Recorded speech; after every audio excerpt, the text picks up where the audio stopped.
Welcome. This PBIS Fundamentals Learning Series module will provide background information related to one of our core foundational components of school-wide PBIS implementation, behavior definitions. Addressing behavior is at the heart of the PBIS framework and the work that is done in our schools.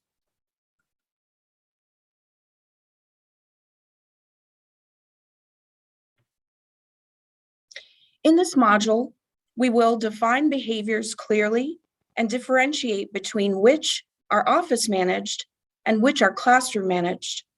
We'll explore our personal context and how it influences our perceptions of behavior. We'll reflect on our own vulnerable decision points and on how we can leverage neutralizing routines.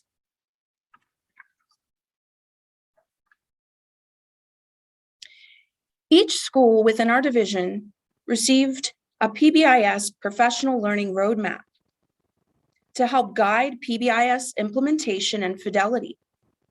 This module, again, focuses specifically on TFI Feature 1.5, defining problem behaviors and appropriate responses.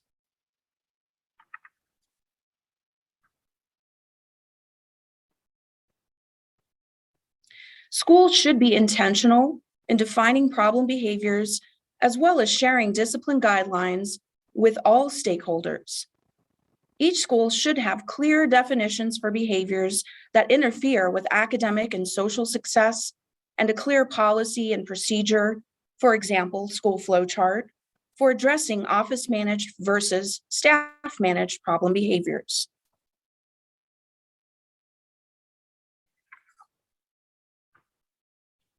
Again, we should be intentional in defining problem behaviors, but also in categorizing those that are addressed within the classroom versus those that should be handled by the office. By doing this, we can define which behaviors are addressed within the classroom versus the office. We can improve consistency within our classrooms, provide meaningful information for problem solving, increase instructional minutes, and free up our administrators so that they can spend time dealing with discipline issues. Remember, consistency creates conditions for increased structure, feelings of safety for our students, and a positive learning environment.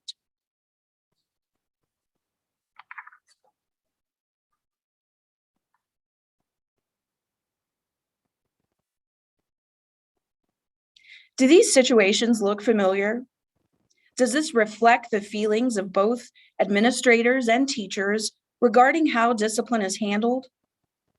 Creating a common language around classroom versus office behaviors helps us create a common understanding around behavior and a strong partnership between administrators and teachers and support staff in order to support student success.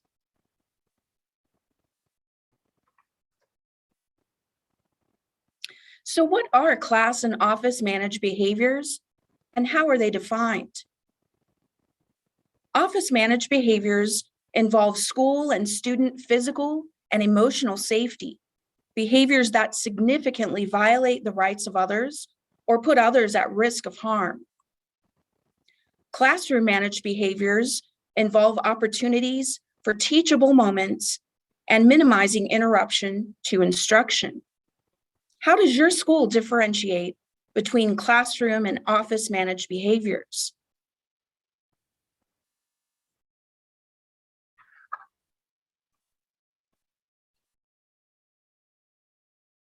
When looking at the problem behavior of a student, and we would define that as behavior that interferes with learning in the classroom, what does this look like when it remains managed in the classroom or when it has to be referred to the office? Classroom managed behavior involves opportunities, again, for teachable moments and minimizing interruption to instruction. So for example, if a student is off task, we simply redirect their attention to the task at hand. Whereas office managed behaviors involve school and student physical and emotional safety. Again, it's important to know how your school distinguishes the difference between behaviors that should be managed in the classroom versus those that should be managed by the office.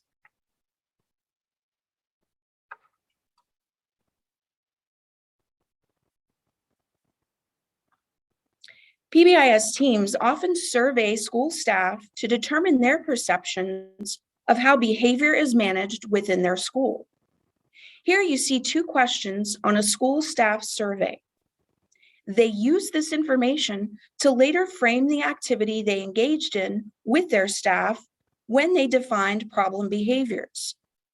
Think about what you would say in response to these questions.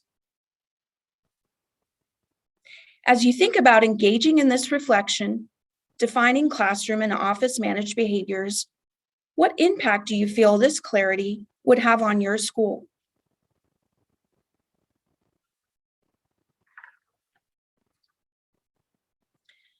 When discussing problem behavior definitions, it's important to highlight some recent changes in our state coding and categorization of behaviors. SBAR, or Student Behavior and Administrative Response, is the new name for Virginia's reporting system for annual discipline data. Collecting annual discipline data is not new, but the reporting system has changed. This new system includes new terminology or language to student behaviors, as well as new discipline guidelines for administrators. The state's behavior descriptions have changed and are often more specific. For example, what was previously recorded as defiance may now be recorded as refusal to work in class or failure to comply with directions or instructions of staff, depending on the circumstance. All problem behaviors entered as office referrals are categorized within the 5 groups you see listed here. If you would like more information about changes to our discipline system and the language within, please contact your building administrator.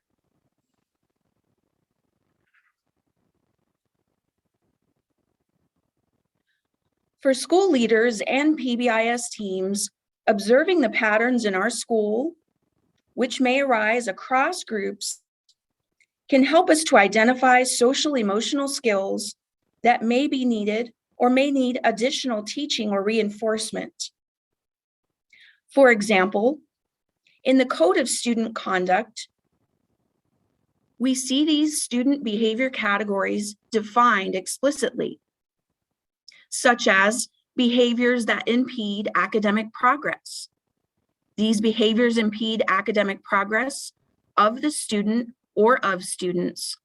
They are typically indicative of the student's lack of self-management or self-awareness. Sometimes the student may need help in understanding how the behavior impacts others. So training and social awareness may be indicated.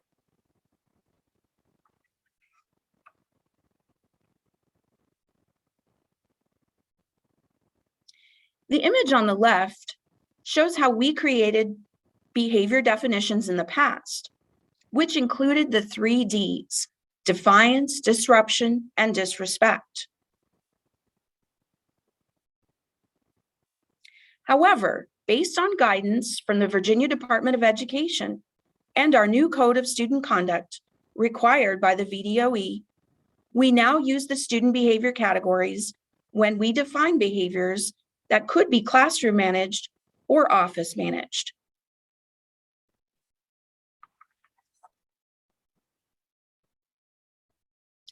The sample on the left shows the 3 Ds that we are phasing out to align with the VDOE and with SBAR.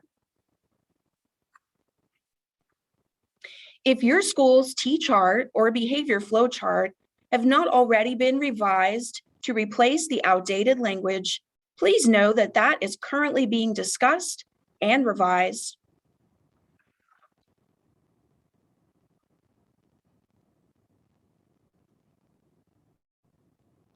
As a staff, the first step when defining problem behaviors is to define what these problem behaviors look and sound like. There should be a common agreement or understanding among staff regarding problem behaviors in order to address those problems fairly and effectively. When a student engages in behavior causing an interruption in a class or activity, educational interference can include behaviors such as sustained loud talk, yelling, or screaming. Staff should understand how to respond in those type of situations. Yep. Yeah, I went way too deep. No, you're fine. Okay. Take two. As a staff, the first step when defining problem behaviors is to identify what these common behaviors look and sound like. There must be common agreement or understanding among staff regarding problem behaviors in order to address those problem behaviors fairly and effectively. For example, when a student engages in behavior causing an interruption in a class or activity, or educational interference, which can include behaviors such as sustained loud talk, yelling or screaming, noise with materials or horseplay, staff need to understand how to respond to those behaviors in a consistent manner.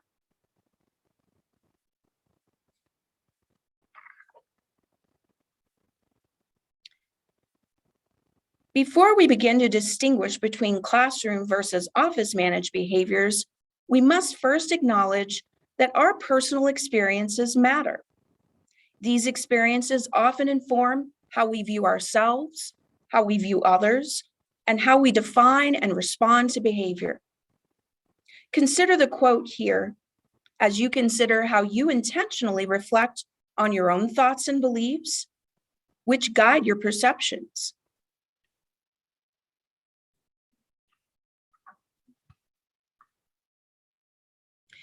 It's critical that we are thinking in these terms as we proactively support and respond to behavior. Not only are our own personal experiences important to consider when we think about perceptions of behavior, but the context of every situation also matters. The relationships we build with our students and among staff impact how we support and respond to behavior. Cultural difference also impacts how we interact with each other and how we perceive the actions of others. Past traumatic experiences can also influence how both staff and students interact and respond to each other within the learning environment.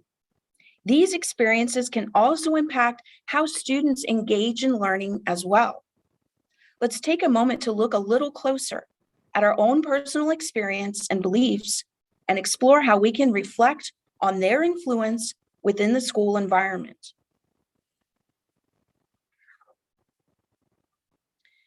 Let's look at the behavior respect. What are our beliefs about this value? Most individuals, both staff and students, would agree that this value is very important to them. However, do we define this term in the same way?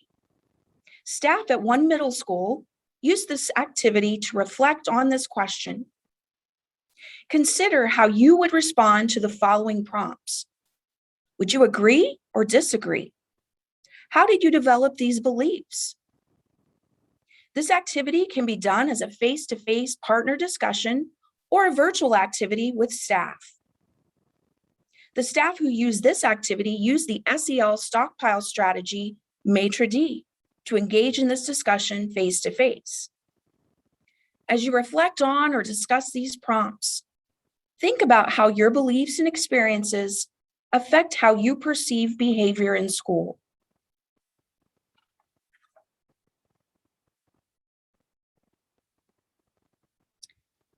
In just a moment, we'll take a minute to watch this video from Rita Pearson. Consider how our assumptions can influence the way we view behavior, and also how students and families' experiences and beliefs influence how they define certain values, like respect, or behaviors such as politeness, appropriate voice level, and tone.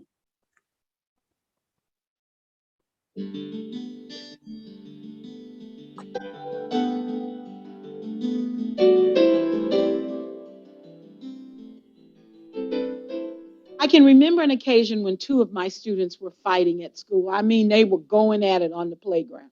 And at the elementary level, children who are fighting have a tendency to get really angry at each other. And if they're little boys, they puff up because that means you're really tough. And so they were all puffed up, you know. And when I got them to the office, I asked them a terrible question. I said, what happened?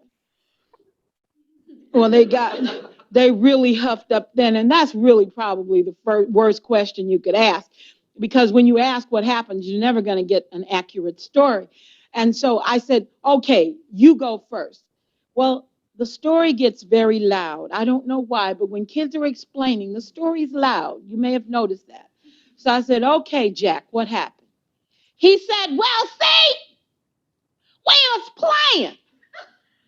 Everybody was playing. It's important to include everyone so you're not in trouble by yourself. And he said, we was kicking.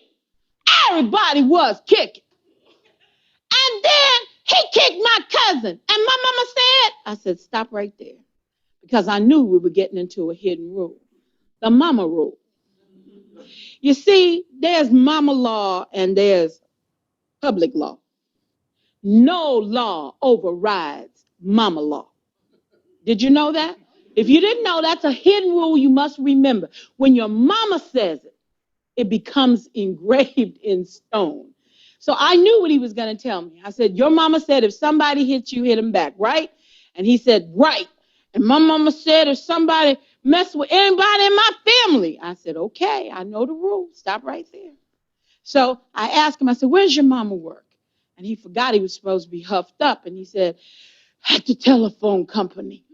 And I asked the other little boy where his mom worked. And he said, at Prudential. He was still puffed up. And I said, okay, your mom works at the telephone company. Your mom works at Prudential. Did your mom say you could fight telephone company? Yes, ma'am. She said, bust them up. And I said, did your mom say you could fight? Yes, ma'am. She told me to defend myself. I said, all right, we got the rules straight. And they said, we suspended? I said, absolutely, because that's my rule. If you fight at school, you get to go home for 2 days. Well, they were pretty upset with me by this time. I said, but we have to do some things first. He said, what do we have to do? I said, well, first, we're going to go to the telephone company. And their eyes got real big. Because one of the hidden rules about working is that you don't bother your parents on their job. And he said, are you going to call our mamas? I said, no, I'm going to take you over there. And they said, oh, no, by this time the huff and puff was gone out of both of them. I said, this is how it's going to work. First, we're going to the telephone company, and we're going to fight at the telephone company. I want you to tear up the telephone company. Roll on the floor, kung fu kick, just like you were doing here. But don't hurt each other too badly, because we're going to leave the telephone company and we're going over to Prudential. We're going to fight at Prudential. You can really fight over there. That's the last stop. You can make blood, pull hair, snatch each other's clothes off. I can run you by the hospital, get anything broken, set in a cab, push your eyeball back in your head. Then you can begin serving your 2-day suspension. They said, Miss Pearson, you know we can't fight on our mama job. I said, why not? Your mama made the rule. Let's go where your mama is. They said, oh, we're dead. We're not going to make it. And they just fought. I said, go sit on the blue seats outside my office while I call your parents. Tell them we're on our way. Get some boxing strategy in place so you'll know how you're going to fight once we get there. Oh, they were so sad. They just drug out of there. Well, first of all, you know I wasn't going to take those kids to their parents. But it was the first time I used a strategy that I've never used before, but I've used a lot since, and it has never failed me. When I called each parent, what I said was, I respect the rules you make for your children at home. You see, there's been a misconception that people who have children don't always make the right decisions about their kids. You see, parents make decisions for their children based on what they know what they feel will make them safe. And it is not our place to say what they do is wrong. It's our place to say maybe we can add a set of rules that they don't know about. So I began both conversations by saying how much I respected their decisions that they were making for their children, and would they help me. I said, I know you made rules for home, and I promise not to interfere with those, but I need some help. I have 1,200 children in this building, and I have to keep all of them safe. And if everybody fought because their mom said they could, all the children here would be in trouble or hurt. Will you help me? I have never had a parent to tell me no. And I believe it's because I preface it by saying, I respect the rules you've made. And what I give the kids, in addition to their parents, is an opportunity to develop a second set of rules. Many times, to explain this point even further, I've asked parents, would you go on your job and punch a coworker because they disagreed with you? And of course, most of them said, no way. And I asked why, and they said, we'd lose our jobs. And I said, and I want kids to understand that the same concepts apply on their job, which is school. So we need to learn different ways of handling conflict, because fighting is not always an option. Two sets of rules, one set of rules for home, another set of rules for school.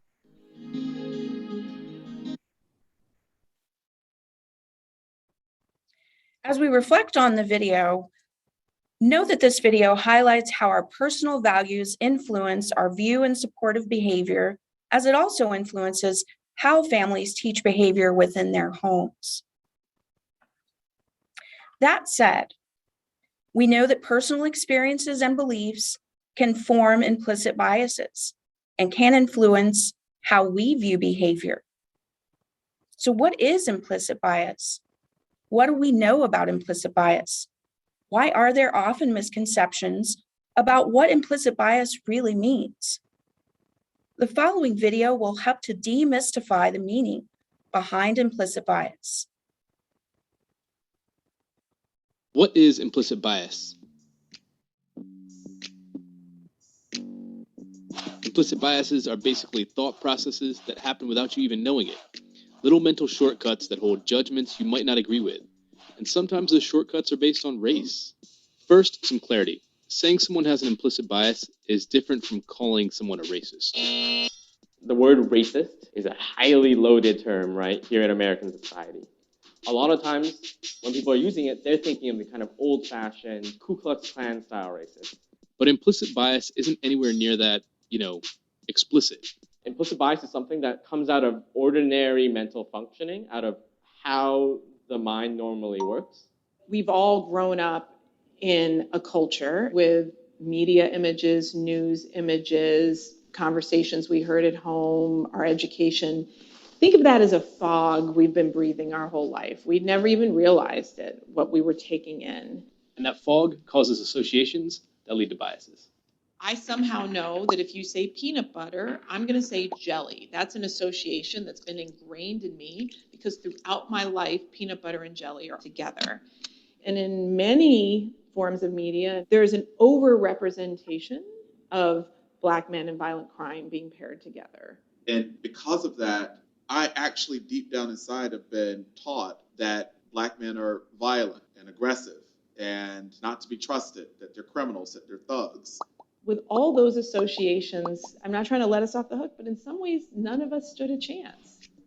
Starting today, we'll post a video a day dealing with one challenge of understanding implicit bias and its relationship to race, and exploring ways we might combat the problem. One more thing, if you're seeing this and thinking that it doesn't apply to you, well, you might be falling prey to the blind spot bias. That's the scientific name for a mental bias that allows you to see biases in others, but not in yourself. We're biased. So to reiterate, we know that implicit bias is unconscious and automatic. It's based on stereotypes, and we all have them. But we also know that these biases are malleable. We can change the way we think. Take a moment to read the following EDWeek article included within this module, which discusses how implicit biases can impact educators in the school environment. As you read this article, think about what points stand out for you. This article can also offer staff the opportunity to share thoughts related to bias and how they may experience them on a daily basis. Taking it a step further, in knowing ourselves better, one of the ways we can self-reflect is by knowing our feelings, understanding the actions or behaviors that trigger us to react in a certain way. For example, is chewing gum in class a trigger for you? What about when a new student is added to your class? Understanding our own personal triggers can help us to be more mindful of our responses as we support our own social emotional awareness as adults. Take a moment to think about what you may be least triggered by within the school environment and what you might be most triggered by. This activity is often done with staff using index cards or virtually in breakout rooms or using a Jamboard.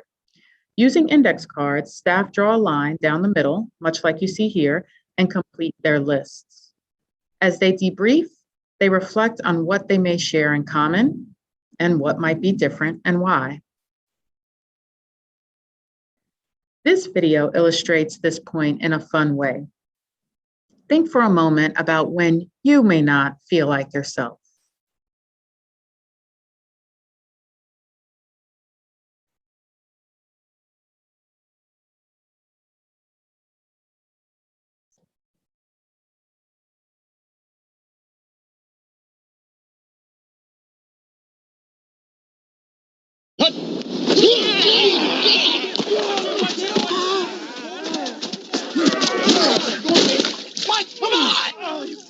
Mike, what is your deal, man? Come on, man. You've been riding me all day. Mike, you're playing like Betty White out there. That's not what your girlfriend said. Baby. Whoa. Eat a Snickers. Better? Better. I'm all bet. That hurt. You're not you when you're hungry. Being aware of our biases and triggers help us to identify Being aware of our biases and triggers help us to identify what are called our VDPs, or vulnerable decision points.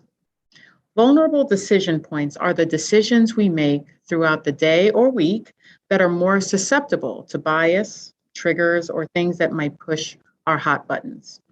Research has proven that we make more snap decisions when we are in a vulnerable decision state. There are two parts that make up our VDPs: the elements within a particular situation and our personal decision state. Though we all have things that trigger us, our triggers don't have to be our last thought or even the thought we act upon. There are specific things we can do as adults to manage these situations.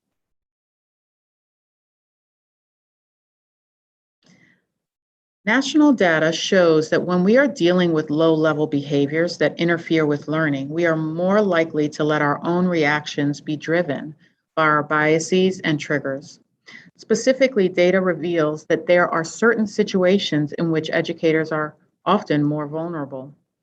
For school staff, elements of the situation can include subjective behaviors such as voice level or noises within the classroom, possible non-classroom areas where there's a lot of traffic, such as hallways, or different times of the day, such as afternoon, discipline systems that are somewhat vague or unclear, and then new situations that we haven't been prepared for.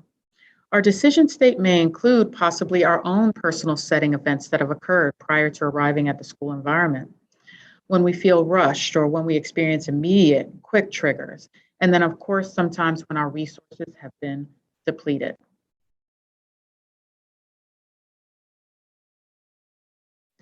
This is not just something that occurs in education, but a greater issue that impacts the real world. Professors at Columbia University did a study in which they analyzed the behaviors of over 1,000 parole rulings by 8 judges.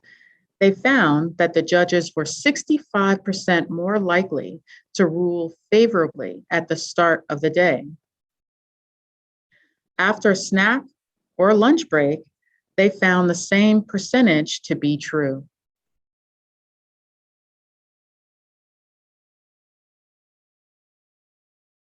So how do we become more conscious of our own vulnerable decision points as they influence our perceptions of behavior and our interactions with others?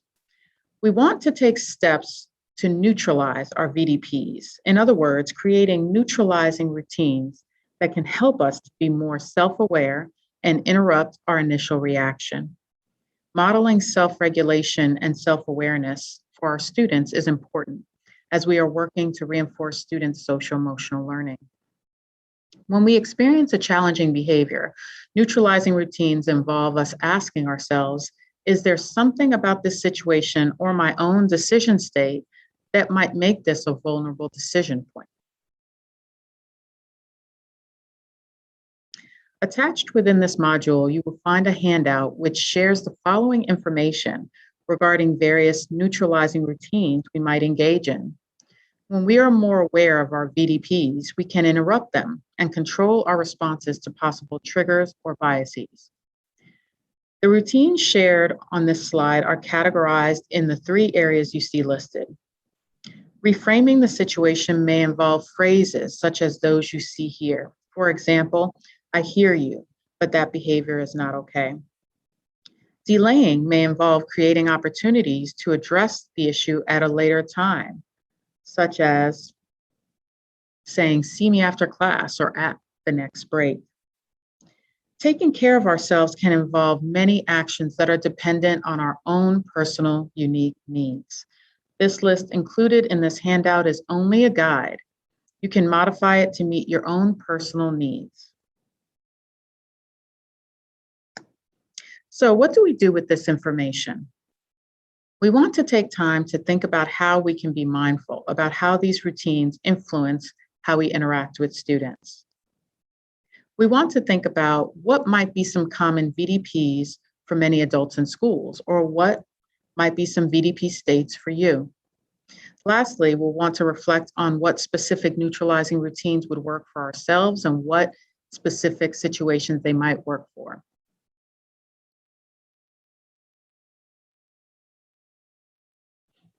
Now that we've reflected on how our own experiences, beliefs, and triggers can influence how we respond to behavior, let's shift our focus back to defining class versus office managed behaviors. What are some classroom and office managed examples of the behavior described? Behavior that interferes with learning in the classroom, for example. Is there a point when it crosses the line and might need to be referred to the office? Have you considered what is developmentally appropriate or culturally responsive, gender responsive, or considering special needs? When does a recurring teacher-managed behavior become an administrator-managed behavior? How many of those minor incidents of the same behavior might warrant an administrative action? And how do we factor in some of these minor incidents that are coming from multiple teachers? And how do we factor in the time frame in which the minor incidents might occur? Often we think about the difference between classroom and office managed behavior as referring to duration, frequency, and intensity. And these 3 often determine this difference.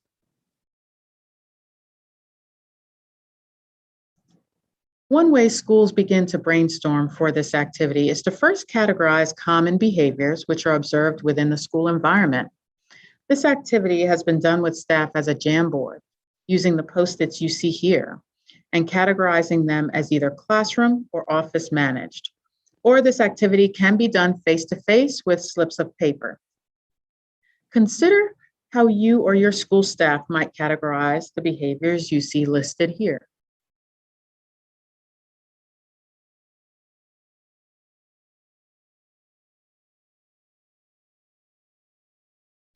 Here is an example of the activity that staff engage in starting over. Here's an example that staff often engage in when they're moving through this final step of defining problem behaviors. Staff are often arranged in grade level, department, or maybe vertical teams. To brainstorm these behaviors, they jot them down on a large T-chart, much like the one you see here on the right of this slide. A helpful extension of this activity is to have staff identify strategies they may use when responding to these behaviors within the classroom. As we engage in the steps discussed within this module, it is important to keep in mind our why behind this work. We know that when everyone handles infractions with instructional correction procedures, students learn that what happens when they misbehave is procedural and not personal. Developing consistency among staff for problem behaviors helps us to more effectively implement effective responses to behavior. As we close this session, we invite you to view the accompanying module, which provides an additional opportunity for learning related to developing consistency within our school discipline processes. Thank you for joining us in today's learning. We hope this module provided you with the information necessary to better understand how to develop greater consistency and clarity regarding our proactive and responsive supports for behavior.